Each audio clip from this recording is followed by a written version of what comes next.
Uma das poucas vantagens de viver com uma doença terminal rara é o fato de que nada parece importante o suficiente para ficar se estressando. Estou falando com minha própria experiência limitada e, de forma alguma, eu recomendaria que você tivesse uma doença terminal rara se ainda não tivesse uma. Mas, no meu caso, fui capaz de fazer as pazes com a realidade de minha impermanência desde o início.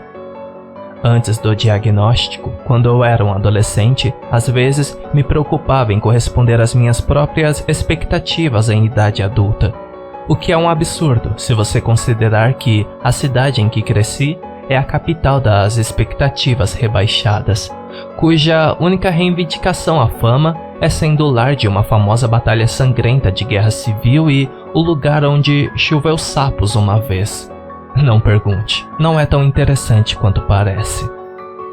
Eu trabalho num posto de gasolina 24 horas perto da floresta, nos arredores da cidade. E, no que diz respeito aos empregos, não é o melhor, mas também não é o pior. Saber que não estarei aqui por muito mais tempo enfraquece qualquer ambição de subir na escada corporativa. Alguns dias passam sem incidentes, movendo o mundo um passo mais perto do esquecimento ou algo assim. Esses são os meus favoritos, quando posso passar um turno inteiro lendo um livro e cuidando da minha própria vida. Não preciso escalar uma montanha ou visitar o Grand Canyon para saber como é o Zen. Tranquilidade mesmo é um posto de gasolina silencioso e vazio às 4 da manhã. Claro, alguns dias não são tão monótonos. Já experimentei clientes rudes, bêbados, guaxinins perversos que caem no espectro caótico do mal do alinhamento de D&D. Um punhado de assaltos à mão armada e algumas outras coisas que só posso descrever como estranhas. Eu tive um desse último tipo ontem. Estávamos mais ocupados do que o normal nas semanas que antecederam isso. Alguns dos agentes da vida selvagem e da pesca de cidades vizinhas patrulhavam a floresta intensamente, e o posto de gasolina é o único lugar em quilômetros para conseguir combustível ou café fresco. Não sei do que se tratava, mas acho que todos estão nervosos desde que aquelas vacas foram mutiladas. Ok, acho que talvez mutilado seja uma palavra muito forte para usar. Alguém entrou sorrateiramente em fazendas de gado e raspou as vacas inteiras. Quem sabe o porquê? As cidades pequenas ficam entediadas. Eu não estava prestando atenção no horário porque nunca presto, mas já era tarde do meu turno e, no meio da noite, quando um cervo enfiou a cabeça dentro do posto de gasolina. Eu tinha acabado de terminar meu livro e estava checando meu telefone em busca de atualizações sobre o clima quando aconteceu. A porta de vidro estava entreaberta e o grande cervo, com uma prateleira de chifres de 8 pontas, inspecionava lentamente a loja, examinando com um olhar de um canto a outro, as narinas dilatadas a cada cheirada. Ele parou de se mover e apontou seus olhos negros gigantes direto para mim.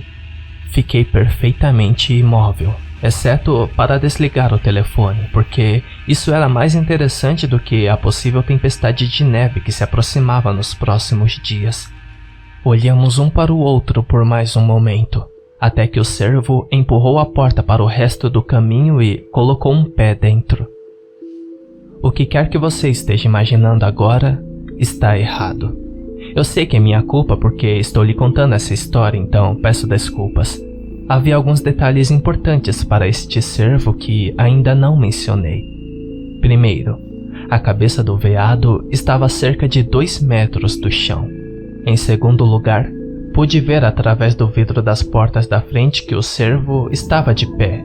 Da ponta do chifre à pelvis, o cervo era como qualquer outro animal de cauda branca comum que eu já tinha visto na floresta ou na lateral da rodovia interestadual. Pelo bronzeado, pescoço comprido, expressão confusa, mas nas pernas, ele se transformou em outra coisa. Se canguru fosse uma palavra, eu chamaria suas pernas de canguru. Ele pisou com um pé de canguru na loja e esperou como se estivesse se certificando de que o chão não iria cair debaixo dele. Quando isso não aconteceu, ele colocou o próximo pé à frente. A porta se fechou atrás dele e o cervo começou a andar pelos corredores do posto de gasolina, seus chifres quase acertando as luzes fluorescentes penduradas no teto. Não pensei muito nisso na hora, mas quando cheguei ao trabalho mais cedo naquela noite, o outro trabalhador disse algo interessante. Eu estava assumindo o caixa do único outro balconista em tempo integral, Jerry, que, de acordo com o que ouvi de uma fonte confiável, está muito salgado desde que seu culto foi embora e teve um suicídio em massa sem convidá-lo. Antes de sair, ele me disse que o atraso estava piorando e que talvez fosse hora de fazermos algo a respeito. Veja, há algo errado com o espelho no banheiro do posto de gasolina. Há um atraso na reflexão de cerca de meio segundo. Às vezes, se o tempo está piorando, fica muito mais perceptível. Tínhamos planos de substituir o espelho, mas não pudemos fazer isso porque somos preguiçosos e os espelhos são caros. E além disso, quão importante é ver seu reflexo exato de qualquer maneira. É um banheiro do posto de gasolina, não um salão. Essa não foi a coisa estranha que ele me disse. O estranho é que um homem apareceu, cedo, vestindo uma camuflagem de caçador e deixou seu número, dizendo a Jerry que era imperativo que ele o contactasse caso víssemos algo em comum. Eu tinha descartado isso como sendo muito vago para qualquer significado. O que é incomum naquele posto de gasolina? Um eclipse solar? Um veado bípede? Um dia completamente normal? Além disso, eu não trabalho para ele, e se ele está procurando a criatura veado, pode encontrá-lo sozinho. Observei o cervo caminhar lentamente em direção ao monstruário de chips embalados e colocar o nariz dele, farejando forasmente antes de dar um passo para trás e examinar toda a loja novamente. Seus braços, ou patas dianteiras, não tenho certeza, balançavam ao lado do corpo com cascos fêndidos enquanto ele caminhava até a caixa de bebidas refrigeradas. Ele bateu no vidro algumas vezes com seus chifres antes de descobrir como estender a mão para abrir a porta. Era como observar uma criança resolvendo um quebra-cabeça. Engraçado no começo, mas então apenas frustrante. Quase me levantei para ajudá-lo, antes de, finalmente, misericordiosamente, ele colocar a mão na mão, cravo, dedo do pé, em volta da maçaneta e a porta se abriu com um rangido.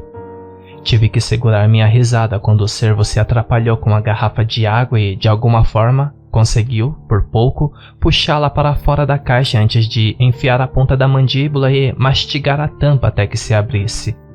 O cervo inclinou a cabeça para trás com a garrafa saindo da boca e olhou diretamente para mim enquanto bebia tudo em um fluxo contínuo. Em seguida, o cervo caminhou até a máquina de café e deu uma cheirada.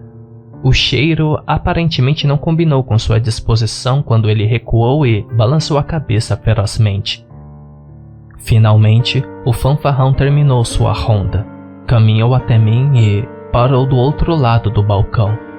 De tão perto, eu podia sentir o cheiro da criatura e, surpreendentemente, ele cheirava refrigerante de uva. Ele bateu os cascos, dedos, mãos, não sei, no balcão algumas vezes. Depois olhou para trás, para onde havia deixado cair sua garrafa de água, e depois para mim. Tudo bem, eu disse. Ele bateu no balcão novamente, então fui em frente e digitei o código de uma garrafa de água na caixa registradora. Isso vai custar 89 centavos. O cervo deu um passo para trás e olhou para si mesmo. Depois, começou a dar tapinhas no corpo onde estariam os bolsos, se ele estivesse de calço. Então, olhou para mim e piscou algumas vezes. Você está me colocando em uma situação estranha aqui, eu disse. Nesse momento, a criatura começou a berrar um estranho ruído animalesco que só posso descrever como uma combinação entre burro e golfinho. Não sei o que isso significa. Eu disse sobre seus ruídos, mas então ele ficou cada vez mais alto e jogou a cabeça para trás, emitindo aquela chamada estranha para o teto. Não sei o que você está dizendo, respondi. Eu não falo, veado. A criatura jogou a cabeça para baixo e vomitou uma moita verde e úmida no balcão na minha frente e então ficou em silêncio. Eu olhei para a moita. O cervo olhou para a moita. O cervo olhou para mim e depois para a moita. Estendi a mão e o agarrei no canto. Com certeza, o cervo tinha acabado de tossir uma nota de $1 coberta de muco. Ok. Limpei a viscosidade em um pano de prato que mantenho perto do registro para derramamentos e, em seguida, coloquei a conta na caixa com o resto do dinheiro antes de pescar 2 moedas e 1 centavo. Ofereci ao cervo o que o cervo comeu prontamente da minha mão. Ele se virou para a porta e balançou o rabo algumas vezes para mim antes que eu percebesse o estranho quadro do lado de fora da loja. Pelo menos meia dúzia de outros veados estavam lá fora, cada um em pé sobre 2 patas de canguru, olhando diretamente para mim. Havia outro cervo, uma martilha de corças e, pelo menos, um cervo de apenas 1,20 m de altura. O fanfarrão lutou por alguns segundos para abrir a porta. Você quer que eu... Antes que eu pudesse terminar, ele tinha largura o suficiente para deslizar para fora e então todos saíram, caminhando orgulhosos em direção à linha da floresta. Só cerca de 5 minutos depois é que me ocorreu que eu deveria ter tirado foto ou algo assim. Mas sem qualquer prova, acho que vai se transformar em mais uma história estranha que ninguém vai acreditar. Procurei em minha mochila até encontrar um livro que ainda não tinha lido e abri na primeira página. Passou-se pelo menos 1 hora antes que outro cliente entrasse na loja.